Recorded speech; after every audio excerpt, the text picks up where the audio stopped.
Hey, what's up everybody? This is Mark, and today I'm going to go over the file with you for this Wreath award. It's really easy to make. It doesn't take very much material at all, and it looks great. Comes with the option for a double base at the bottom that gives a little bit more elegance to the appearance. And you've got a partial wreath here in the front. The next layer back is a round piece of acrylic that you engrave your information on. And then at the very back, you've got the number that goes in there, and the file includes numbers from 5 to 50 by 5s, so this can fit just about any need that you have. And you can also use this for other things, not just awards, like maybe table numbers for a wedding or all kinds of different things like that, maybe awards for first, second, or third place at a competition. This is really easy to make, and you're going to really like it. Let's take a look at the file together.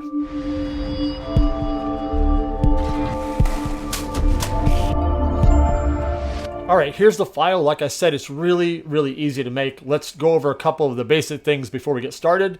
Right up here at the top, I've got the name of the font that I used for the numbers in case you guys want to make something else that matches here. The font is called Super Clarendon. The slot size in the bases is 0.215, so make sure you measure your materials with your calipers, compare that to these slots here, and edit if needed before you cut anything.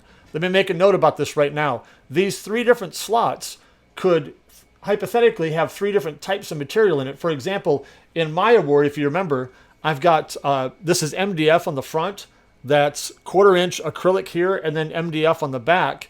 So in theory, depending on what type of materials you're using, you could have 2 slot sizes or 3. So make sure that you measure those and edit those appropriately for the material that you're choosing to use. And then all you have to do is change the slots here, and you can copy and paste from down there, or you can change all 6 of them. It's easy either way. Depending on what program you're using, you're either going to right click and release compound path so that you can edit those slots, or ungroup. And some programs you just have to double click on them, and then it isolates those, and you can type in the new height. So that just varies depending on what program you're using.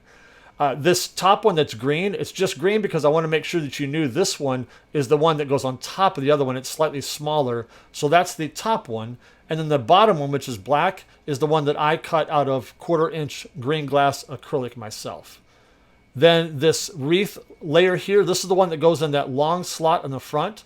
So make sure that this slot right here is the one that you are editing for the wreath. Then this part goes into the middle, and that's the 1/4 inch acrylic. And then I'll zoom out a little bit. Then here are all the numbers. You just choose which number you want and put it there in the back slot. And again, make sure you edit the slot for that material as well.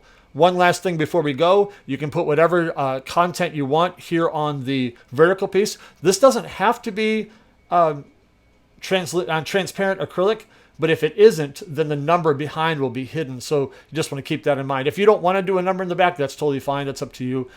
But I recommend that you engrave your acrylic backwards or flip the content backwards so that when you turn it around to the front, it's nice and smooth. It just has a better look.